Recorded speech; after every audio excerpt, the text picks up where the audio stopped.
Great Britain have won the toss, and there's a man, and there is another man who could well win this test match for Great Britain, Martin Offiah. This is his 23rd test. He scored 22 tries. Absolutely remarkable. Alan Langer, the little halfback. Rod Wishart making his 5th test appearance. He's run in 6 tries. So there's flyers on both sides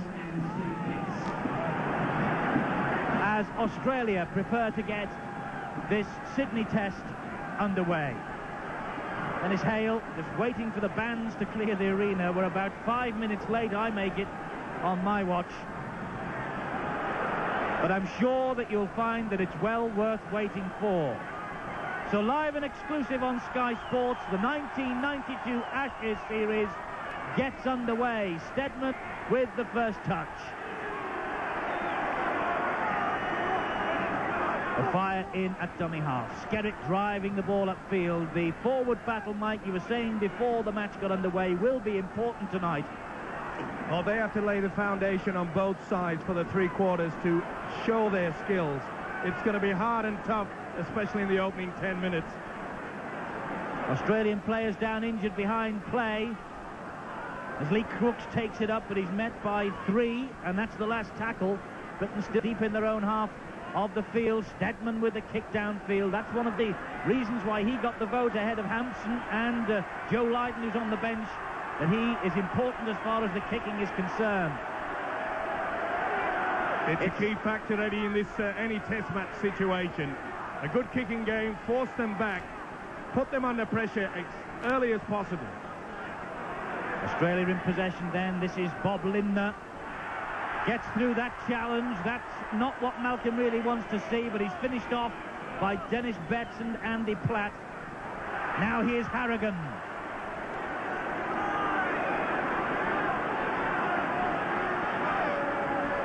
Great atmosphere inside the stadium. Kick downfield. Steadman collects it, does well at full stretch. The Gren runs straight into Laurie Daly. There was talk in the Australian camp that they'd give Steadman plenty of work tonight. They feel that he's one of the few weak links. Well, we'll soon see that. Philip Clark now knows what Ashes football's all about. This is Newlove. Dermott is the dummy half.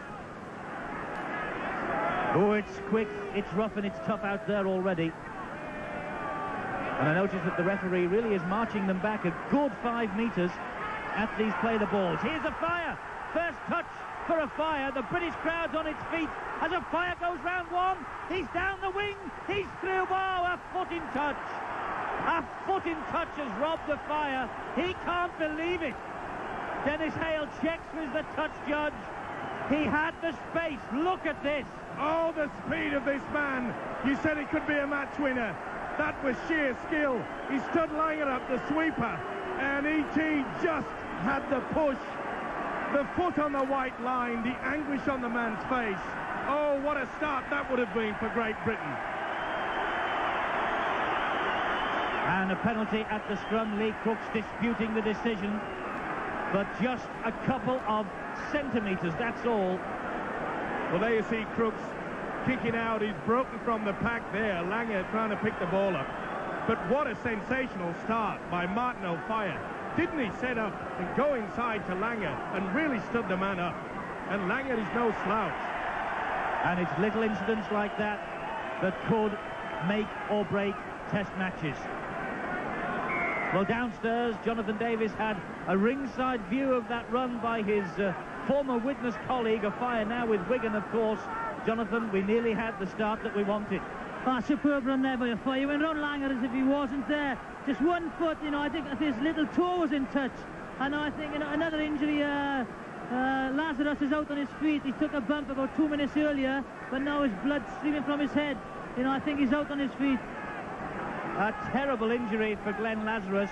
And also down there, by the way, is Kevin Ellis, who'll be joining us later on Sky Sports today. But Mike, what a bang that is for Lazarus. Yeah, certainly what he caught a stray boot while it was going down on the tackle about 2 minutes earlier. He's got to go out. He does not know where he's going. He's out of the world. Yes, doesn't know where he is. And number 15, David Gillespie, has come on to replace him. Lazarus didn't want to leave the field. Penalty to Australia. Walters restarts. This is Harrigan. Mighty collision between Platt and Harrigan. And the British swarming defence that we saw in evidence against Illawarra. Lazarus still doesn't know where he is. Sirenen now. Great stuff. Ball comes free. And referee Dennis Hale has called a halt. Well, I don't know what, that surprised not only me, but surprised the Sydney crowd. He's saying that Sirenen knocked on. The ball looked to be going backwards. A good break there for the British. Gregory gets possession from the scrum, and Schofield will knock one over the top for all the chasers to chase. Stedman's no slouch. Neither's a fire, and Stedman reaches him first. Referee pins him though for offside as Hancock collected that 10 metres from his line. Stedman had run from an offside position. And so that is the 4th penalty in Australia to none for Great Britain. Certainly caning the British boys, but no doubt about it, Stedman was stood in front of the kicker. He set off well before Schofield's long kick downfield. But the tactics early, they're going to use Martineau fire as many times as possible. Gillespie with Dermot all over him. Walters, and now Harrigan.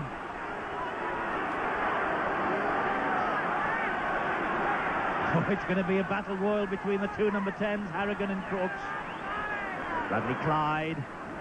Philip Clark is opposite number. That's wonderful defence by Britain. They're moving up very quickly. They're not allowing Australia to get into any pattern whatsoever. Well, people predicted a tight test match, a titanic struggle. And it's got all the ingredients, this one, of being a cracker. That's 5 tackles gone. Australia still inside their own half of the field. Langer, they're going to run it. It's over the top, and Hancock, he too can move. Great Britain have to be alert.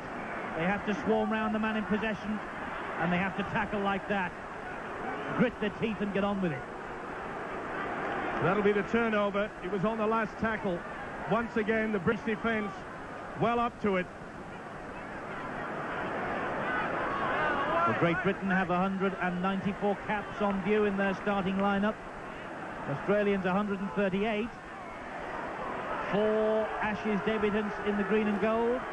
5 tasting Ashes football for the first time for Great Britain, and there's a penalty to the British.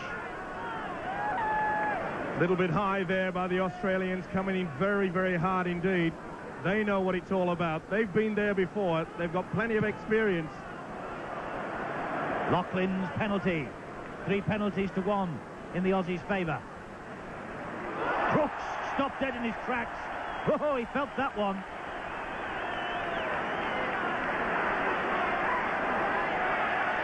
And the forwards having to work overtime for the time being. Gregory. Still Gregory. Schofield cutting through one. Hauled down by Sirenen. That's the type of play that Britain have to produce. The neat little switches, the skills that can take on the Australians. Break that defence down. Loughlin picks up the pieces from Gregory, but that's good defence from Sirenen. Gets a pat on the back. No wonder, that was a great tackle. Stedman just plants one downfield. Ettinghausen collects it. The British chasers arrive, and Ettinghausen is wheeled in. Powell and Clark. Well, we said privately we thought the opening 20 minutes or so would be important in this match. And already it seems to have flown, but we've had 8.5 minutes. There's a high one. Gregory being pulled out by Dennis Hale. It was on Peter Jackson. He went very high. Let's not forget, on the last tour, Gregory was involved in that Battle of Brisbane when the British players really did stick it into the Australians. They said there'd be no repeat, and it's 10 minutes for the little halfback. Great Britain could well do without that, but it was a high tackle. So Gregory who just looked as though he'd got stuck into it here. Really did get stuck into it on that occasion. He's off for 10 minutes. He's walking past Jonathan Davis. That's a blow, Jonathan.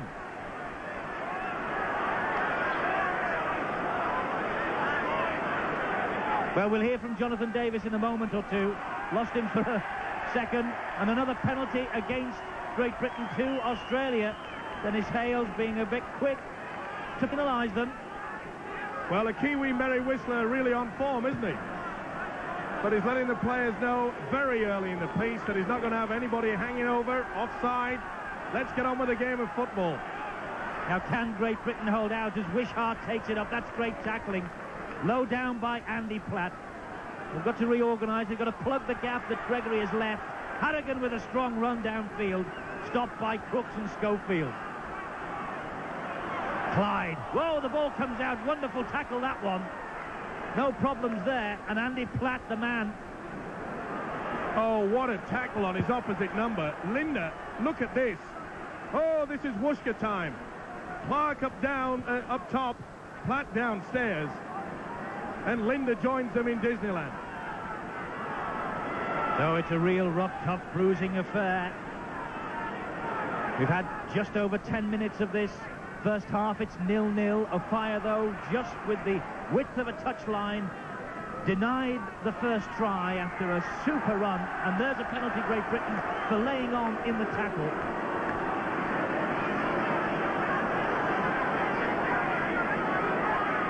Well, Skellett really worked for that one, didn't he? The Australians swarming all over them. Well, I think we found Jonathan Davis on the touchline. Jonathan, big blow that Gregory's had to go off. Yeah, ferocious start at the moment, you know, it's unbelievable. I think Andy Gregory's lucky he's only had 10 minutes because they are outlawing head-high tackles over here, and, you know, it looked really a bad tackle, so hopefully they can survive, you know, the remaining 6 or 7 minutes without Andy and, you know, get on with the job. Kelvin Skerritt picks himself up. Dermot, the dummy half. Coming onto it short was Crooks. He'll take the ball up all night. He did it at Illawarra, and he's in the mood to do it again here tonight. This now is Dennis Betts. Darryl Powell. Gregory off, remember, in the sin bin. Schofield, a little chip over the top. Well, the British supporters and the British players saying that Schofield was impeded as he chased that bomb ahead. Referee Hale was completely and utterly unimpressed. Well, that's the type of confidence that's going through the British camp now. Early in the piece to do a little run round, a little chip over. That shows the confidence. And a bit of, well, I wonder whether they know each other in that green and gold jersey. That bounced off the chest from the pass of Langer, and so Great Britain get it back. Harrigan took his eyes off the ball there. He was more intent on the defence moving up to him. Remember, it's his debut. He'll be nervous, and the pressure that are applying to him, he could make a few more mistakes like that. Here come the British again then. 5 errors to Australia, 3 to Great Britain. Schofield, another one over the top. That's the way they can perhaps unlock this defence, and Schofield moving up quickly snuffs out the danger from Ettinghausen. Well, the early signs good, despite the fact that Gregory is off and in the sin bin, Mike. I think the Aussies know this really is a test match. My word, and the way that the British side are actually playing now, as I mentioned before, the little chip over, doing that all the time. And the referee looks as though he's got the, well, he said he knocked on. So it's Great Britain's head and feet. Here it is again. And he's got Walters at that play the ball a little bit later on there for just a little bit of a knock on. And with Gregory off the field, it's Schofield who's feeding the scrum. Out it comes. This now is Philip Clark. That's a great run from Clark.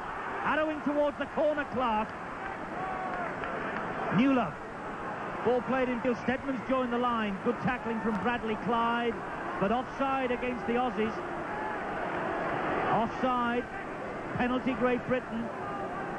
What will Gary Schofield's decision be? Is the angle a little acute, or will Loughlin have a kick at goal? Loughlin's going over, and they're going to take the penalty shot at goal. You've got to take those early points. Good decision there by Schofield, but getting back to that point in regards to a little chipping over on the Australian side, not only puts them under pressure, but the Australians realise they've got to keep a man back all the time. The wingers have got to be susceptible. They've got to keep moving back to try to diffuse anything like the little kick over. While Lachlan shapes to take this kick, let's go downstairs. Jonathan Davis and Kevin Ellis this time. Yeah, well, at the moment they're visibly shaken. You know, it's they're really getting stuck into the English boys, into the Australian boys. You know, there's no confidence there. They really are shaken up. I've got Kevin Ellis with me here. What do you think of the start, Kevin? Well, it's just an unbelievable atmosphere here, and you know, I was in the changing rooms before with the boys, and you know, they're buzzing for it. They want to win this game. Laughlin's penalty just floats wide of the post, but in come Great Britain to stop the Aussies making any sort of progress at all. Mike, in my book, the signs are good here. Oh, very good indeed. The Australians well and truly rattled. A few of the players are taking quite some heavy knocks. They know that they're not here for a Sunday afternoon stroll, that is for sure. Great tackling from Great Britain in the Aussies' 22. I tell you what, all the Poms inside the Sydney Football Stadium will be well pleased with what they've seen, but perhaps not this. This is Alan Langer with the break. The supports arrive, tried to go a wrong way over the top and lucky to get it back. And offside against Australia. Great chorus of boos round this stadium. No boos from this commentary box. None whatsoever. Good play there by Newlove. That was a try that went begging for the Australians. But a good break by Langer. There you could see he wasn't too happy with it, was he? But they can't allow this man to run. They must shut him down. Get to him very early in the piece. No Gregory there at the moment to watch him. Britain have another set of 6. The seconds ticking away. Gregory will soon be back, and I noticed that number 16, Joe Lydon, is coming on, and Paul Lachlan of St Helens has gone off. So Great Britain have had to make a substitution early on. Lachlan, the goal kicker. There's plenty of goal kickers there for him. Malcolm Reilly to take Lachlan's place, but I hope it's not a serious injury for the St Helens and Great Britain centre. Meanwhile, Britain in the middle of another set of 6 here with Dennis Betts. It's the last one. The ball's laid back to Steadman. Steadman hoists the midfield bomb. Moves up to challenge for it himself. It bounces off Ettinghausen. And great pressure again. That was good play there by Steadman. You saw him run. E.T. claiming that it came off his chest. Now it came off his arms in my book. He had contact to him, but what a great run there by Steadman, putting everyone on side and putting pressure on Ettinghausen. This is Steadman again. Neat, quick hands by Great Britain. Philip Clark was steaming onto it. Powell is the dummy half. This now is Crooks. Great Britain build again from the play the ball situation. Platt. So much expected of Andy Platt. So much expected of Dennis Betts as well. Great Britain inching closer to those Australian posts. Dermot to Schofield. Long pass out to a Fire. Oh, they went for the intercept. No Fire. Well, he drops it, and the Australians caught offside at the play the ball. This referee is making his presence felt. Schofield decides to run it. And Kelvin Skerritt is just held up. Just a metre or so short. Here's Schofield again. Just delayed the pass. Keeps it going as he falls. Lydon was up with his first touch. Lydon well watched by Laurie Daly. And Australia not letting Great Britain get on with it. Clark is the dummy half. They're going out wide. Ball is with Newlove. Newlove almost through. And swarming Australian defence have to keep them back. Martin of Fire's out there on the right-hand touchline as well. Here's Platt once more. Through one, but not through two. This is where they want to put on the moves, a little run round, break this Australian defence. Now then, there's a ton of support out here for Schofield as he feeds it to Powell. Powell gets the ball out to Steadman. Can Steadman reach it? Well, he can, but only with his boot. And he knocks the ball out, and it went out on the fall. Play will come back to a scrum on the 22. Well, I don't think Steadman realised that an Australian arm had touched that ball. There's Andy Gregory, and he's back. Great Britain have survived the 10 minutes without him. Not only that, they've had perhaps another chance to score. But Gregory back on the field. Britain back up to complement, though they've lost Loughlin with that injury, and Lydon is on. Sirenen now for Australia. They're not getting the space that they've had in the past, though, Mike. No, it's a good defensive effort, this. They're moving up quickly. They're shutting them down, especially the big men. Let's not forget that this Australian pack has got speed out wide, and that's where the runners have. They've picked a pack that can do that. Langer with this wonderful mazy run. Lydon takes him a bit high. Schofield was all round him, and it's a penalty to Australia for Lydon, and Dennis Hale telling Joe Lydon to keep the challenges down. And Langer looks a bit groggy. Well, he's been the key player for Australia. He's made 2 good, clean breaks here. And this was silly play by Lydon. There was no mean way he could get in there. That's just a silly penalty. We're midway through the first half here at the Sydney Football Stadium. It's Australia 0, Great Britain 0. Britain have had the best chances. They've weathered the storm of Gregory being in the sin bin, and now they have to defend at their own end of the field. Wishart has it. This is Walters. The runner is Lindner. Whoa, there's a swinging arm there as well. Australia really exerting the pressure with Sirenen. This is the first time, really, that the British line has been threatened in this opening half. Jackson, always looking to unload basketball style over the top, is Jackson. Britain alert to it. They're coming this way with Langer, now with Meninga. Gregory has Meninga. Oh, what a great ball and all tackle by the little halfback. It's the last tackle. Langer. He dabs it through, and he dabs it through too hard, and it runs dead in goal. Well, he's certainly bounced onto the picture, hasn't he, Alan Langer? A lot of people in England probably remember him, that rest of world side in '88. There's a replay of the kick. Far too strong. And a lot of players, a lot of fans, should I say, were unimpressed. Well, I think they'll be impressed with his opening minutes today. Well, this is the Ashes series of 1992, of course, and it's live and exclusive here on Sky Sports.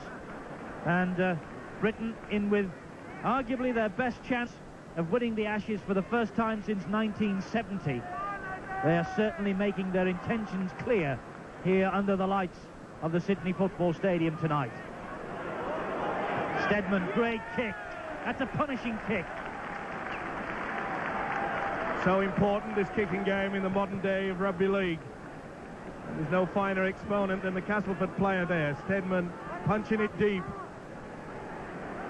A lot of people may complain it's a little bit like chess these days, but at this level of football, you have to have that kicking game in the side. Jonathan Davis sends a message up from sideline that Martin Dermott looks a little bit groggy. He's received treatment. There he is in your picture now. He's taking his place in the scrum. But another encouraging feature, Mike, of this performance so far, as Schofield makes a wonderful tackle on Rod Wishart, is that Great Britain are seeing through their sets of 6. They're not dropping the ball so far. They're not making too many errors. Well, it's always been a problem in the past, hasn't it? But they're respecting possession. Here come the Aussies again then. Bone-crunching tackles every time. Platt, what a match he's having already.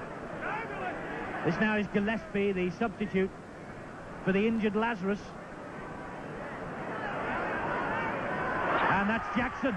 Jackson steaming onto it. Gregory takes him. It's the last one. Langer again. Always danger when the little man gets hold of it. But O'Fire had funneled back. And he fancies taking them on. And he's through. He's through Wishart. This man's a real danger. Oh, what a great run this is. O'Fire down the touchline.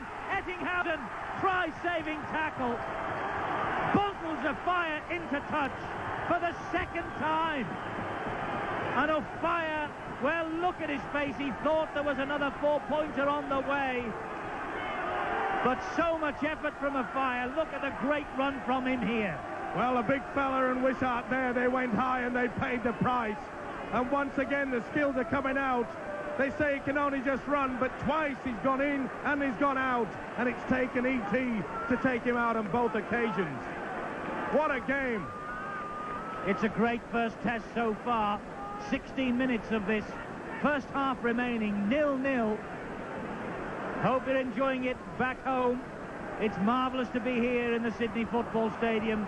Great Britain Their 100% record on this tour. They've given us great hope that this could be the night. And so far, things looking good. But Jackson's starting to get into the swing of things. Oh, it's Hancock. Michael Hancock, the winger.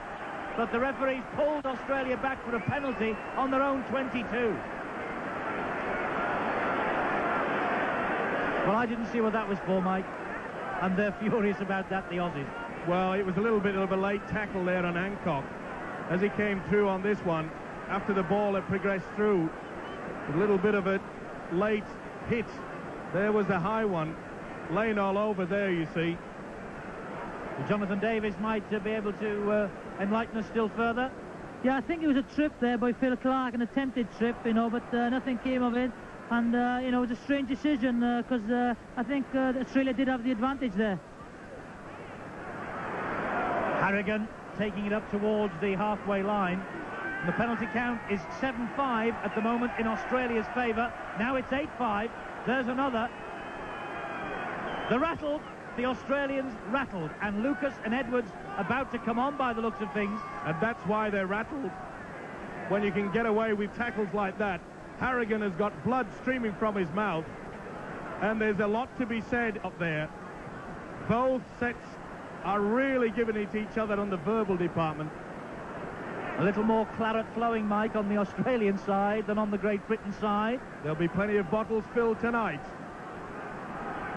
Steve Walters is the dummy half for Australia. This now is Sirenen, wheels away from a couple. Great Britain just haul him down by the shirt tails.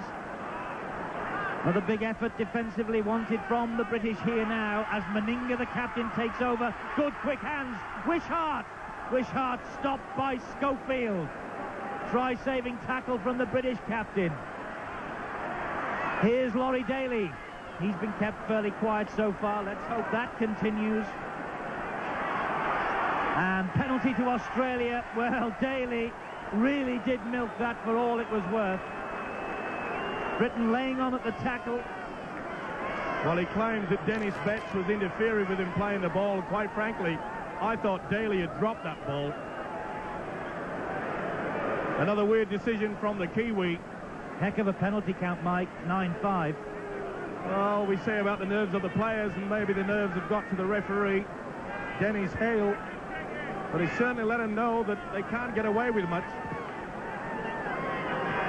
14 penalties in just 26 minutes of this first test. Laurie Daly moved from the standoff half position into the centres to cover for the injured Dale Shearer, and Rod Wishart making his 5th test appearance, but his Ashes debut has that chance to open the scoring for Australia. Important kick this, as Mark Nafire so close twice to scoring tries. Now then, Wishart. Absolutely full house here at the Sydney Football Stadium. Every seat sold before the match got underway tonight. Great to see as Wishart lines the kick up, and he's managed the 2 points. Australia take the lead then.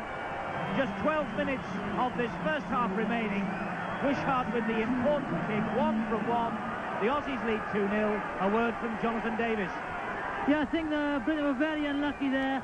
You know, I played in that game where in Papua New Guinea where this referee refereed us.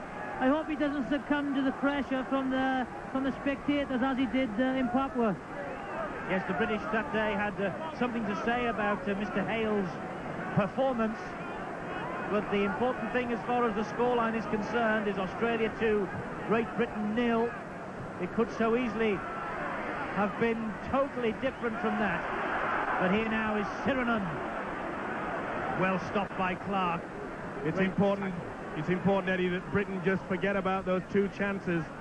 This game's not a game of what might have been. They've got to push that to one side and keep plugging on, especially in defence. And keep doing what they've been doing so well. That stopped Australia from playing. Swarm round them. There's Jackson. That's a good ball. So is that. Oh, quick hands. Wishart. And good support from Jackson. Over the top 2. the captain Meninga. Meninga inside to Gillespie, fires after him, and he manages to stop him, but still the movement goes. Meninga still in possession. Meninga, try! Oh, catastrophe for Great Britain. Britain stripped totally bare in defence. Meninga, as he did at Old Trafford, remember, in the 1990 series, in the right place at the right time, they kept the movement going, Mike. Did they ever? They're always dangerous when they attack from their own half. And this big man started it off. Beautiful pass out to the winger, Wishart. There you saw Gillespie carry it through. There were 6s and 7s, Jackson, and this man has the strength to go all the way. Missed tackles. There you see Gillespie, the substitute, a neat pass inside, good support play. We see Jackson get the ball out wide, and the big fella just steps inside. Stedman was coming across too quick. You cannot hang off these players. That started back on their own 22 in the Australian camp. A missed tackle, and that's what results. A 7-man handling move. Mal Meninga with the first try of this 1992 series. And suddenly Great Britain's world in the last 3 minutes has almost fallen apart. 6-0 after such a great start. Less than 10 minutes of this second half remaining. Wishart then, from almost exactly the same spot as he slotted a penalty goal over just a few minutes ago, has this chance to add the extra 2 and give the Australians an 8-point advantage.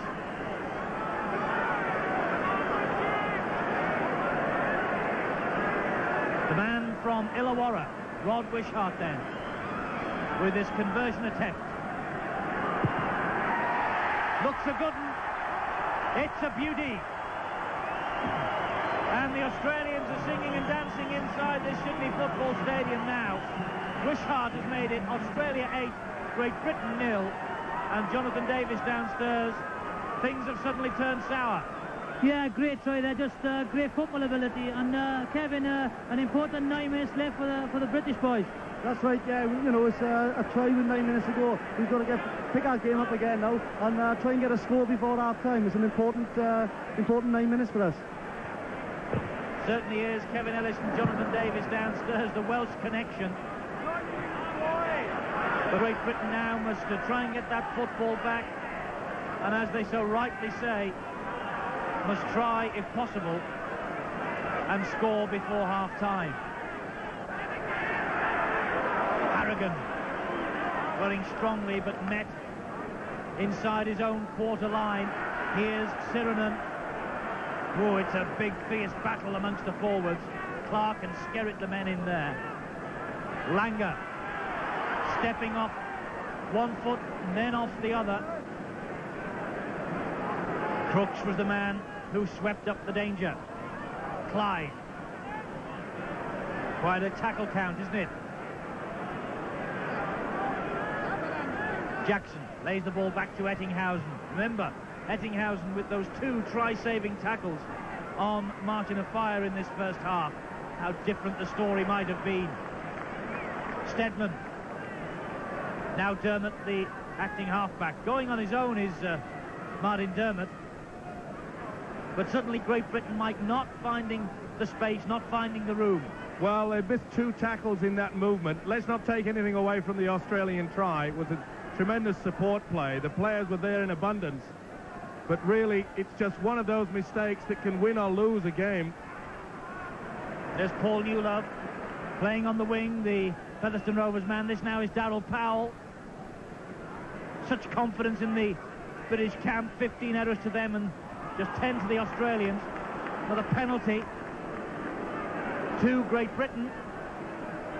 The penalty count will make horrendous reading for Bobby Fulton. Well, there's no doubt here in the replay. Harrigan all over the player. There you see Howell trying to get up to play the ball. He's certainly been keen on that. The Kiwi, Dennis Hale. Howell, the man held down. Lydon with the penalty. It's taken Great Britain to within 10 metres of the line. Now this really would be the ideal moment. Skerritt, first man. Gregory, can he conjure up some magic? Phil Clark. Almost through. Dermot again, Gregory, they're coming this way towards the Fire's wing. Oh, Daryl Powell has it, he took that brilliantly.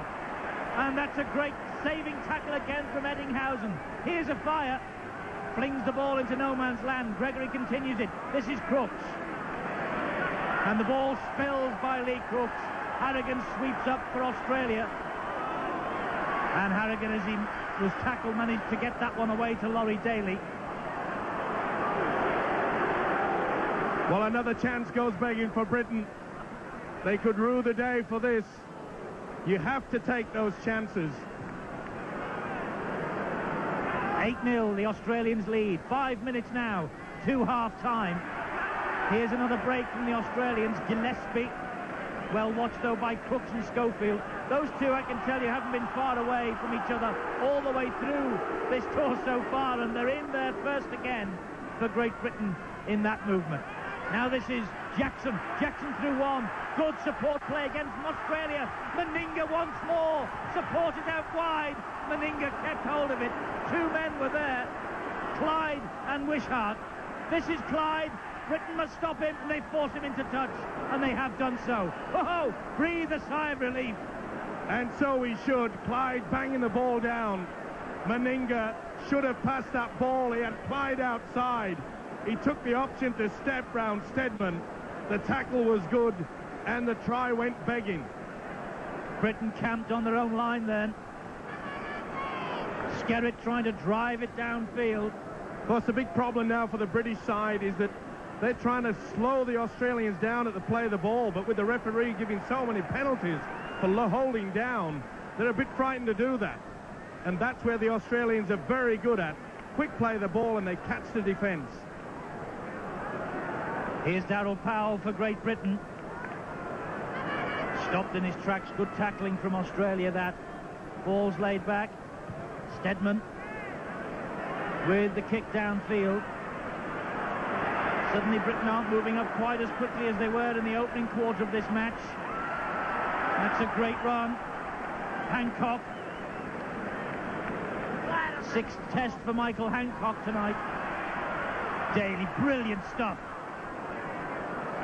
Talking of Hancock, it's amazing how he can always beat that first man. Here's Meninga, the dangerous down this right-hand touchline.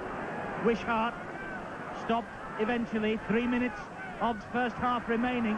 Langer standing in the tackle well, gives it to Harrigan. Australia knock on. Schofield is allowed to play on, trying to go round Hancock. Good tackling from the winger. And Gillespie has had the wind taken out of his sails. Kick over the top.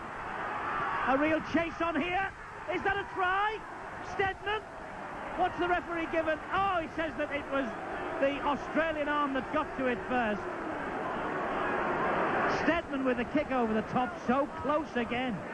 Well, Daly, I don't know what he was doing here. He was just having a soul, wasn't he? He didn't realise until it was at the end. Oh, that was so close. He just took his time, didn't he? Oh, that could have been a gift. 4 points. Mike, I hope this isn't going to be a night of what might have been. We've seen a fire stop twice. That was a correct decision. No in-goal touch judges in international football over here. Dennis Hale didn't need them. He was absolutely right. But so close again. Yes, I'm afraid so. We're not having that little bit of rub of the luck that we need. But by the same token, that was poor play by Daly. They say every great footballer can take his time. Daly must have brought almost heart failure to his coach, Bob Fulton, and the other 12 men in the green and gold out there. But Britain running onto the ball strongly with Clark. They're getting closer to that line again. Here's the man who might just open the door. Langer's all round him. And penalty to Great Britain. And it's right in front of the posts. Well, I'm sure that Bobby Fulton, who had a word or two to say about the French referee, won't like this tackle count, but here it is again. Well, there you see Jackson and Meninga. They'd moved up far too quickly. Not even Martin O'Fire could move up that quick. This should be a gift 2 points. Steady the ship somewhat, so that Malcolm really can get to his charges in the half-time break. Well, Lachlan is off, so it's going to be Lee Crooks who'll take this important penalty goal. Gregory just slowing things down sufficiently to catch the Australians offside. And Lee Crooks now with an important kick. Crooks, the big man, coming back to the big time tonight. The Castleford captain. And I don't think he has taken many more important kicks than this in 1992. He can bring the deficit back to just 6 points. It's 8-0 at the moment. Crooks has a look, settles himself, steadies the nerves. He's kicked it. First 2 points for Great Britain from the boot of Lee Crooks. Australia 8, Great Britain 2, and there is the half-time siren. And Lee Crooks just steadied his nerves down and kept his eye on the ball and slotted it over that crossbar. So half of what might have been, but the Australians, marvellous play. They've scored the one try of the first half. They lead by 8 points to 2. Sydney Football Stadium, Australia 8, Great Britain 2.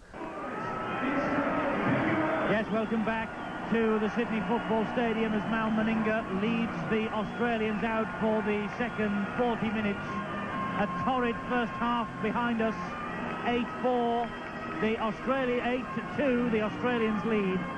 The try from Mal Meninga, the 2 goals from Rod Wishart, and here comes Great Britain to try and get themselves back into this match early on in the second half. Ellery Hanley, the non-playing tour captain, having a chat with the assistant coach Phil Larder, and the man filling in for Hanley in the 13 jersey, Philip Clark of Wigan, Mike, one of the stars of that first half. Oh, he's had a wonderful first 40 minutes, but unfortunately for Great Britain, the stats say it all. Great Britain have missed 17 tackles as against Australia's 5. Australia has taken at least one chance. Quite frankly, I hate to say it, but Australia should have been further ahead. I did think that Mal Meninga really did blow a chance late in that first half. Let's hope that Great Britain can get it back on the right track. We're back underway then, and Great Britain have 40 minutes to get themselves back on the rails and get themselves ahead on the scoreboard and give us the victory that we all have been dreaming about since we arrived in Australia. Long tour, much to go. And Britain trailing 8-2 at half-time. Mike, can they come back? Oh, yes, of course they can. There's only 6 points in it. That's a converted try. And I'm sure the British coach, Malcolm, really would have given them a little bit of a round to the kitchen, especially to keep their hands down, go for the legs. There's been quite a few of the British players a little going too high far too often. They're on the last tackle, the Australians. The kick ahead was from Alan Langer. Paul Newlove picks up not far from his own try line, then gets away a couple of metres, but is soon clobbered by Clyde and by Daly. We're live and exclusive on Sky Sports from this magnificent football stadium in Sydney. The scene of the British triumph in 1988. Daly not happy with that from Kelvin Skerrett, complaining as Newlove takes the ball up and over the quarter line. Here's Dennis Betts. He's been watched very, very closely by the Australians in that first half. Gregory with the little grubber kick through. Langer with the knock on. Great Britain can carry on. They have 6 more. Newlove. Gregory from the acting half-back position. This now is Skerrett once more. Lovely kick there by Gregory. It's always awkward for any player to pick it up. Langer was the culprit then. Schofield, that's good play. Powell taken man and ball by the Australian captain, Mal Meninga, as soon as he received that. But again, Great Britain rolling forward. Schofield shaping to kick, then giving it to Powell, standing in the tackle, gives it to Clark. Clark taking them on. Good tackling by Gillespie and Stirrunen. Last one for Great Britain. Back to Stedman. Stedman, grubber kicks ahead, chases his own kick. Ettinghausen's there. Stedman wheels him in. The British full-back, Mike, Graham Stedman's done well. exceptionally well. They're bringing Shaun Edwards to the sideline. It looks like that really is making a substitution again. Edwards has been pushed on, and by the looks of things, it's Paul Newlove, is it, who's come off? Newlove limping away. So, Edwards on. A bit of a reorganisation has to be undergone here on the pitch, as Australia have possession with Langer. Just give him a yard and there'll be problems, and he's got that ball away in the tackle again. This is Harrigan. It's the last one though. Good defence from Great Britain. Meninga hoists the ball downfield. Stedman, first bounce. No one from Australia's arrived yet, and Stedman off on a great run. Just ankle tapped by the big man Paul Sirenen. Oh, he was nearly through the break then, Eddie. So close. Newlove has a dead leg. That's why he's been taken off. Offside against the Aussies again. Langer looks to the heavens, can't believe it. You're inside the 5, says Dennis Hale. It's penalty to the British.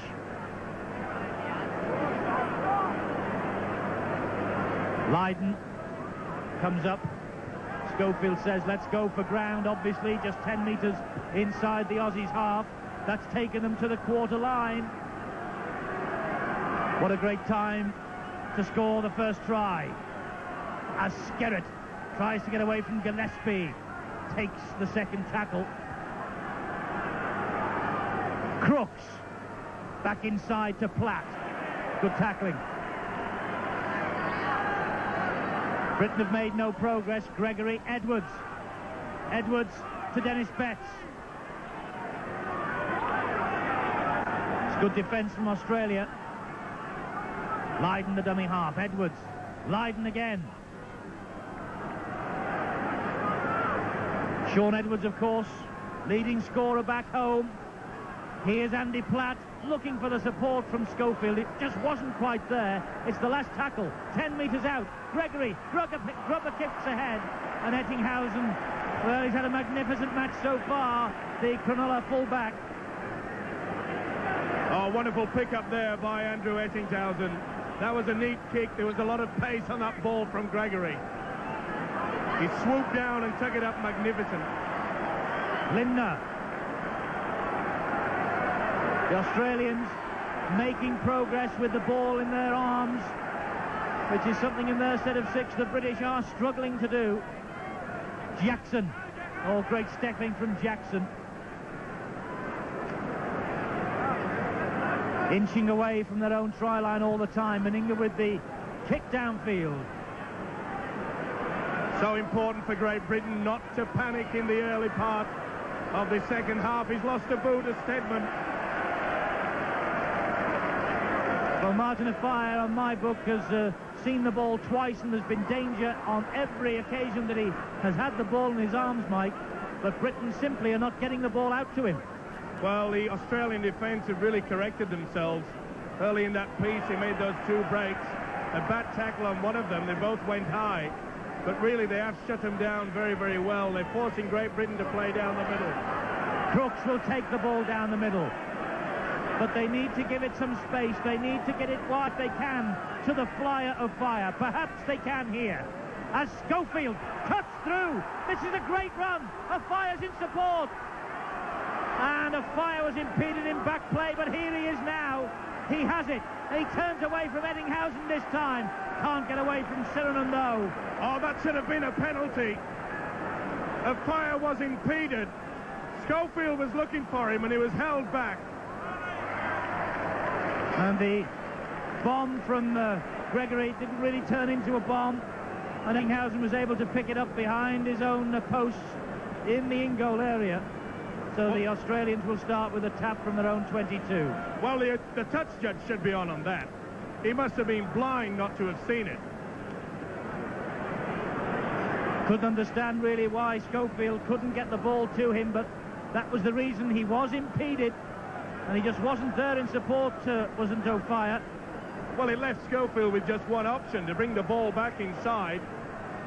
And Australian defence scrambled back into it.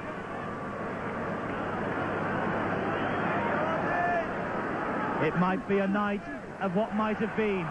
Let's hope not. Langer goes for it, and he is the recipient of a penalty because he was impeded as he chased that kick ahead. Well, Langer's having a fine night. There you see, well, he turned his back. Did he put the leg across? The referee thought so. Well, Gary Schofield, by the way, has moved into the centre to cover for Newlove. Lydon's come onto the wing, and Edwards is playing standoff to Andy Gregory, the combination that was so deadly for Wigan last season at home. Let's hope it can be deadly here tonight. As Sirenen finds Langer, he gives it to Lindner. The big defensive effort required from Great Britain here now. The Aussies just slowing it down at the play the ball to their own pace. That's Paul Harrigan under the challenge from Clark, and Harrigan has received a bang. Gets up, plays the ball. Langer. Jackson. Oh, Daly dances away from Dermot, and Meninga. Ball fed inside to Clyde. He's through Crooks. Crooks has gone down. Try. Try for Meninga. The captain's come up again. Crooks went down, crumpled in pain as that ball was fed out wide. Meninga was there. Meninga, the man who's just one appearance away from the record for Australia. He's come up with the goods again here tonight. Well, two long balls, Langer, Jackson, and then Clyde. The big fella brings Bradley inside. Oh, dearie me, a fire caught coming in off his wing. But really, Great Britain were caught here. They moved up quickly. Dermot, the hooker, was found out on the centres. There you see it. Daly just steps round. Out to the big captain. Meninga inside. Bradley Clyde does the rest. Keeps the ball alive. Crooks went high. A fire comes inside. Stedman can't hold the strength of Meninga. And I'm afraid it's getting worse now for the British side. 12 points to 2. Great Britain looking serious as they should on an occasion like that. 12-2 the Aussies lead. Meninga with a try in each of the 3 tests in 1990 has now scored 2 here at the Sydney Football Stadium tonight. There was a feeling in this part of the world that Meninga might be the weak link, but he's certainly come up with the goods here this evening. Tremendous performance from the Australian captain. Wishart then, 2 from 2. This is his most difficult. If this flies over, it really will rub salt into the British wounds. Each time they've been so close themselves, Great Britain, the Aussies have come up with a score, and he's not maintained that 100% record this time. It stays at 12-2, 10 points the difference. Big job for the Lions now, Jonathan Davis.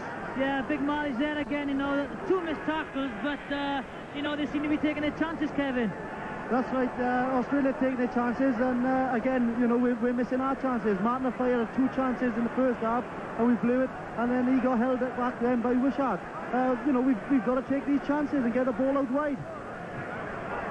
No doubt about that as Schofield restarts. Ball plays a trick on Ettinghausen. Great Britain dragging on their reserves of strength and energy. They have less than half an hour to rescue this first test. 12-2. That's the scoreline. A bitter blow there to the British side. They really have got to quickly get themselves asserted, get into the swing of things, try to grab an early try. They're still not out of it, but it's a hard job ahead. Jackson. Tall stand-off half. Peter Jackson from the North's club. Now Alan Langer. It's the trailing arm that stops him. And here's Ian Lucas as we approach the last tackle in this set of 6. Lucas is about to be brought on. Stedman has it now. O'Fire. Good tackling that time from Langer. He was finished off by Gillespie. The world's most expensive. Clark drops it. Knock on against Phil Clark right in front of his own sticks. Wonderful tackle from Jackson. They love the big hits over here just as much as they love scoring tries. But the main advantage there was that one was going downstairs, the second man coming in to finish them off. There's an extra spring in the step of the Kangaroos now, I'm afraid. Kelvin Skerritt limps off. He's been replaced by Lucas as Australia come again with Ettinghausen. Brushing them away is Andrew Ettinghausen. Skerritt limps to the bench, so they're picking up injuries as well. Great Britain. Penalty against the Lions. Going high, and the referee Dennis Hale says keep it down, keep it low. Well, no doubt about it, Bradley Clark, a little bit of frustration creeping in. They've given away some silly penalties of the British lads. You can't afford to do that. So Wishart's going to have another shot at goal from that penalty. Great Britain picking up injuries. Paul Hume arrived here today. He's a replacement. Look at Lee Crooks. Let's pick it up. He knows how important this night is, not only to the game in this country, but more importantly to the game back home. Calling for a big effort from the British boys now. 26 minutes to go.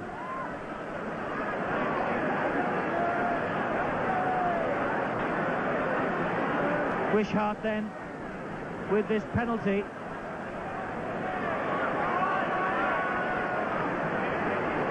The thigh is heavily strapped, but the kicking leg is perfect.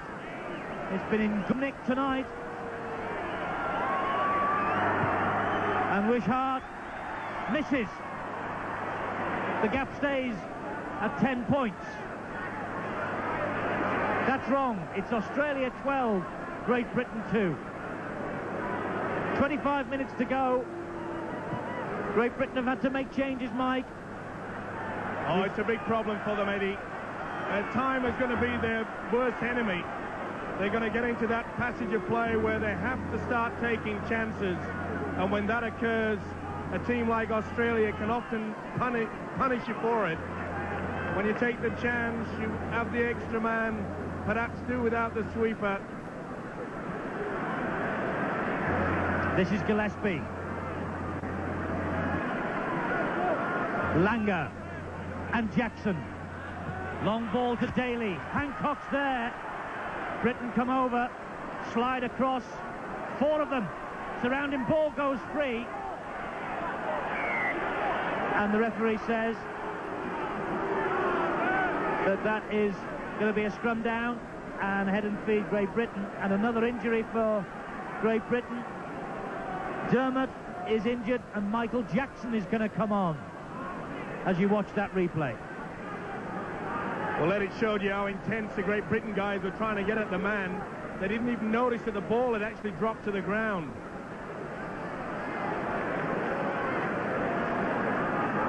Well, that's the last substitution that Britain can make. It's international rules. Once you're off, you're off. And Lydon just couldn't get away from the clutching arms of Gillespie.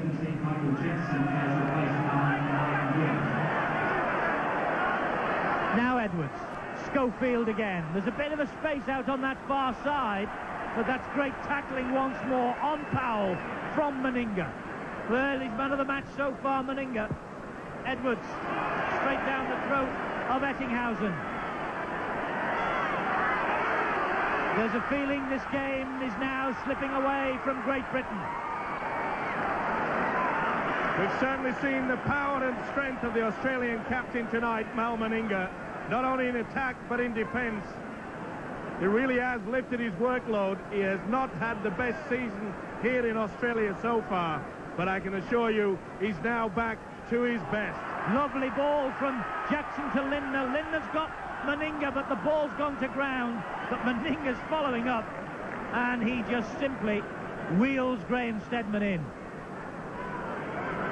Lovely pass there by Jackson. That's the problem with the Great Britain defence, trying to go up very quickly, trying to put that pressure. That extra man, the little pass. Here we see the replay. Beautiful ball there. The Great Britain side, once again, caught not going low. They have to take the Australian legs.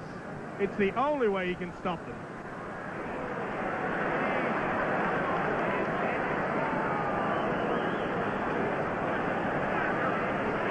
"39 errors for Great Britain, 16 to Australia. A horrendous error count. Michael Jackson, 17 on his back. Edwards and Dennis Betts. Well, earlier in the year, Dennis Betts was singled out by Bobby Fulton as the man most likely to cause Australia problems. He's been carefully watched by the Kangaroos tonight. Here's someone who can cause them problems, Schofield, but Laurie Daly just picks him off. Crooks, as he tried to kick that, he was felled. This is Hancock. It was so good, wasn't it, for half an hour? It looked so encouraging. And then the walls came tumbling down. It's getting a bit nasty out there. Come on, boys, let's get into playing football. Jackson again, having a greater influence on this match the more it progresses. I just hope our boys don't start losing their cool. When that occurs, Australia, as they've done so often in the past 10 or so years, they've really stamped their authority. Langer, brilliant run from Langer. Tackled by Crooks, but by Andy Gregory, but that was high, my word. Now Hancock. Hancock brushes away from Lydon, keeps going. He's in touch. Only slightly, but Hancock's foot. But this man, Langer, he's found the gaps, hasn't he? Stedman gets to him, and that's the replay of Andy Gregory. A long way away from the ankles, wasn't it? Great Britain then in possession in their own quarter line. Jonathan Davis has some news on that Martin Dermott injury. Yeah, Martin Dermott's come off with a torn groin muscle. It occurred 10 minutes into the game, so just shows the commitment the boys are giving out there. He's played on throughout the game with a torn groin. Great courage, great commitment. But unfortunately on the scoreboard it's 12 points to 2 Australia. 2 tries and 2 goals to 1 penalty goal. Have they got anything in reserve? Lydon pulled down by Hancock twice.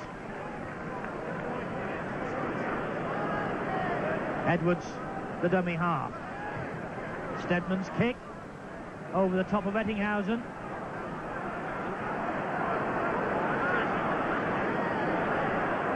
The injury problems really haven't helped, have they, Eddie, with this Great Britain sides? There were niggly problems all week in the build-up to this. Malcolm really couldn't announce his team until, officially that is, until yesterday. And even this morning, Graham Stedman had to have a fitness test before he was passed to play. And now that sounds like they might have picked up 2 or 3 very serious injuries to some of the mainstays of this team.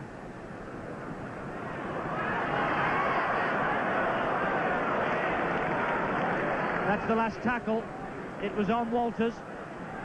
And this is Langer. The Australians with the confidence now to run it and then just dab it downfield. One for Stedman to collect. Daly is there. And Daly has got Graham Stedman.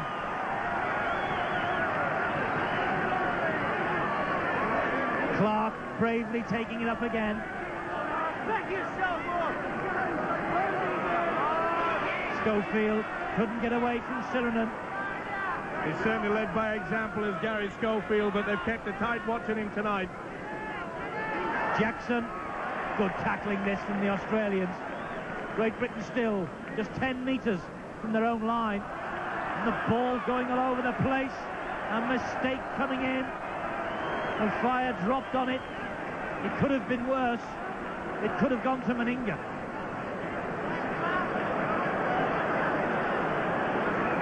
Another mistake. The ball wasn't intended for a fire. Someone stuck the finger out. Here come the Australians then with Jackson.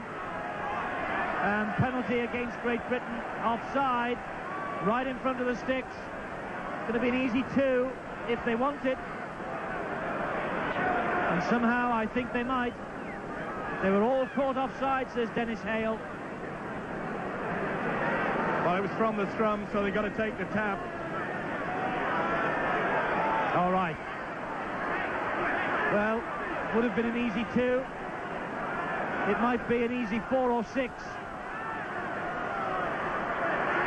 15 is Gillespie. Gillespie scored the try, has he? No. Held up. Just a metre short. Here's Langer. Slips. Almost gets away. Langer trying to keep the ball alive. Great Britain in the shape of Betts and Edwards closing him down. Walters directing operations. This is Lindner out the back door to Walters again.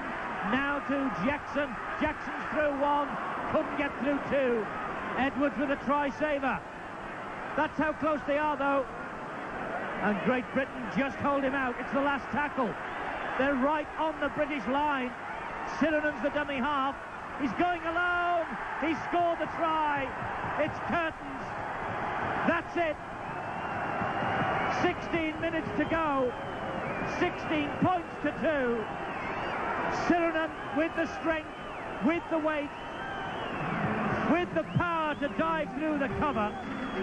Well, he threw the dummy. He stood there. The English defence didn't stop him. He has the strength. Stedman still on the ground when the ball was played. That's how quickly the Aussies do it. Look at this. There was no one coming. He was left alone. A simple try, but well taken. Gary Schofield trying to marshal the troops for one last big effort. 16-2. Sirenen with the Australian third try of the night. Wishart with this conversion attempt. It's going to be 18-2 in a moment. A quarter of an hour or thereabouts to rescue the first test. A disappointing night after such a promising start. As you mentioned earlier, Eddie, it's all a matter of taking chances. And it could so easily have been different, couldn't it? Wishart. 2 more. 18 points to 2 in Australia's favour. A fire in the first half with 2 chances. 1 in the second half that Great Britain also put down. And against the Aussies, you really have to take those chances. But credit the Australians for some great defence. Yes, they certainly scramble back, don't they? But they have the skills, and let's hope the British boys, we've got to think of the pride now. We've got to really show that we can still put it together. We cannot collapse. There's 2 more tests to go. Sirenen. Well, he seems to have got even more energy from that try, doesn't he? Barreling 2 or 3 more with him. And of course, we keep saying what might have been, but when Martin Offiah was interfered with on that far side of the field as Britain were in full steam ahead for the try line, he was pulled back and Schofield left with just the one and the wrong option. It would then, Mike, have been 8 points all, and what a different football game it would have been. My word. And we can thank the touch judge for all of a sudden having something in his eye for that one. 40,141 spectators in this stadium saw it, but the touch judge didn't.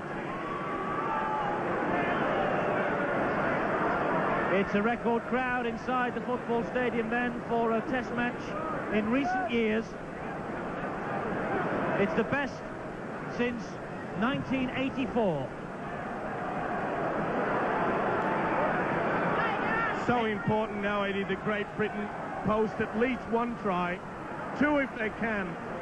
They've got to lift their spirits for the rest of this tour. They've got to show that they've got pride. They'll be totally dejected after this. It'll be a huge job for Malcolm really to lift them. And Gregory's pass went to ground. Knock on. Platt kept hold of the possession for Great Britain. But it's a scrum down. There's Glenn Lazarus, his head bandaged, all patched up. He didn't play much of a part in this first test, did he? Gillespie came on, replaced him, and has done well. It'll be a nightmare to watch for the Great Britain side, especially their coach Malcolm Reilly. Our boys, unfortunately, have made so many mistakes. And when you compare that to the very low mistake rate of the Australians, there's a lot to be learned from that. Well, Malcolm Reilly, of course, was in the 1970 Ashes side that brought the famous trophy back home. They were 100% that year going into the first test and were beaten. They went on to win the next two. If ever history can repeat itself, let's hope it'll be in 1992. But we've seen very little of this man in the second half. Britain simply have been unable to get the ball out to him. And they're all offside, so it's a penalty to give Britain. But quite frankly, no point having penalties on your own quarter line. Not when you look at that scoreboard, 18-2. And the seconds ticking away, just over 11 minutes to go.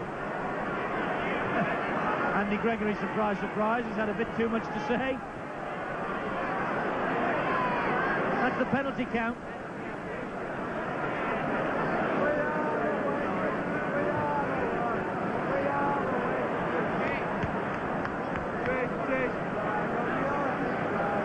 Full credit, though, Eddie, to the Australians. After a fire at those two chances, they were quick to pull, and that was a high one. Oh, dearie me. Harrigan just went right in there. Lucas caught the full brunt of that, and this could get nasty. And Lucas flat out, but the referee wants Great Britain to get play moving again. He's unimpressed. Gregory didn't like the look of this. I'll tell you something, neither did Lucas. That was a heavy shot. And Andy Gregory, no wonder he's leading the protest. He got 10 minutes in the sin bin. And it, well, was it as bad as that, or wasn't it? Of course it was as bad.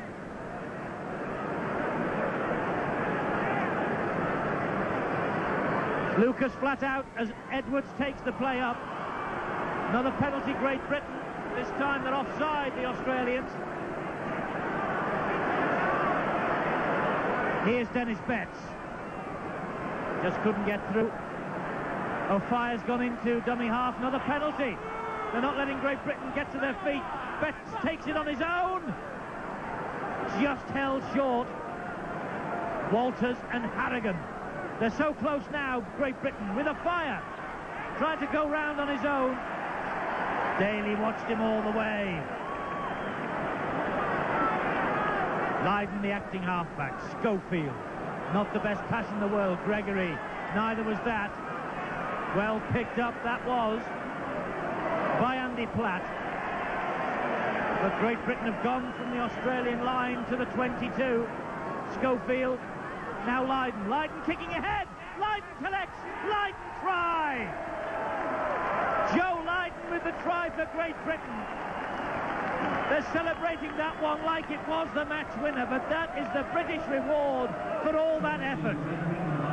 Oh, wonderful play. Good call by the skipper Schofield on the blind side. And Lydon knew there was no way through Hancock. The little kick through, that was brilliant play, but what a great take by Schofield. Here you see Hancock, he's out of position, and not even the body charge can stop Lydon going in for a try. That's what we came to see. Look how Schofield takes that. You see Hancock, he's caught out, tries to push Lydon, but the Wigan superstar in for the 4 points. It's a shame that that couldn't have come 10 minutes or 15 minutes earlier. Joe Lydon with the try then, something for the British supporters to cheer about. But what is not for the British supporters to cheer about, and just off screen, is that Ian Lucas is still flat out from that high tackle from Paul Harrigan, and they want a stretcher to take him off. Well, Dennis Hale didn't believe it. He thought that Lucas was feigning. Brooks with the conversion attempt, it just fades. So it's 18 points to 6, and there's Lucas. Well, he doesn't look in too good a shape, does he? I'm not surprised. Where was the sin bin? Where was the send-off? The referee gave the penalty. He knew it was foul tactics. Did he do anything about it? No, he said he was feigning. Well, downstairs is Jonathan Davis. Jonathan, it looks like Great Britain are going to have to see out the last 7.5 minutes as we watch that hefty challenge. Oh, my word, is that the right word to use? We watch that hefty challenge again. It looks like they're going to have to see out the last 7 minutes with 12 men. Well, the referee couldn't have been any closer, could he, Eddie? You know, he was there. You know, it looks as if he'd never played a game. He doesn't know what a bad hit is. You know, and I don't really know what these linesmen are doing here. You know, I could have done a better job than these linesmen. Yes, he was totally unimpressed, wasn't he, with Ian Lucas as he went flat out. Sirenen, meanwhile, comes off, and he will be replaced. He gets a great round of applause, but that man, Ian Lucas, well, he's absolutely out cold. And this tale of woe for Great Britain gets even worse. It hasn't been the best night, Eddie, has it? Lady Luck has gone against them. Some bad injuries there, but that was disgraceful. That certainly looked like the elbow or the forearm was used there by Harrigan. And the effect, we've just seen the big fella being carried from the field. So come on, the 12 men.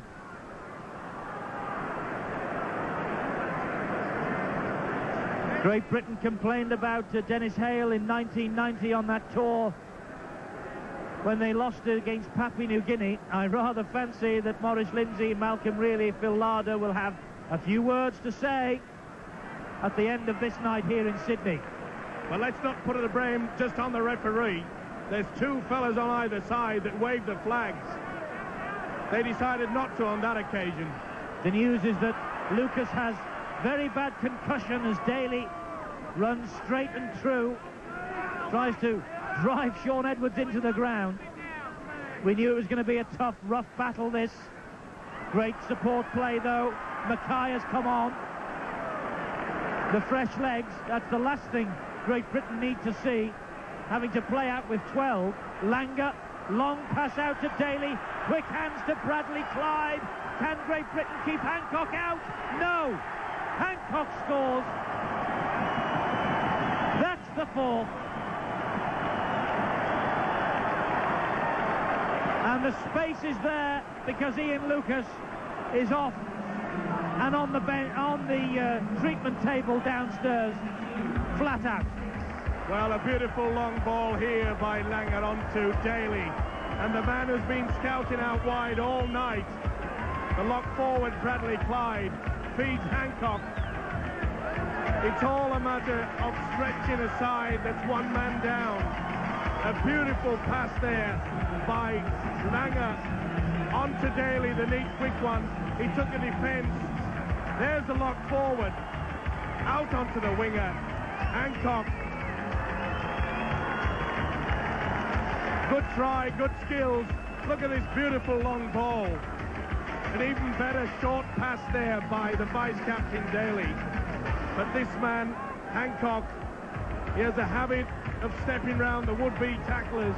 He caught a late one for his trouble, but the 4 points are posted, and it's going to be a very difficult last few minutes for the British boys. Picture of absolute dejection. Andy Gregory coming out of international retirement for this last tilt at the Ashes, as far as he is concerned. The Australians, needless to say, they're celebrating the victory, which it will be now. Just less than 4 minutes to go as Wishart lines up this conversion attempt.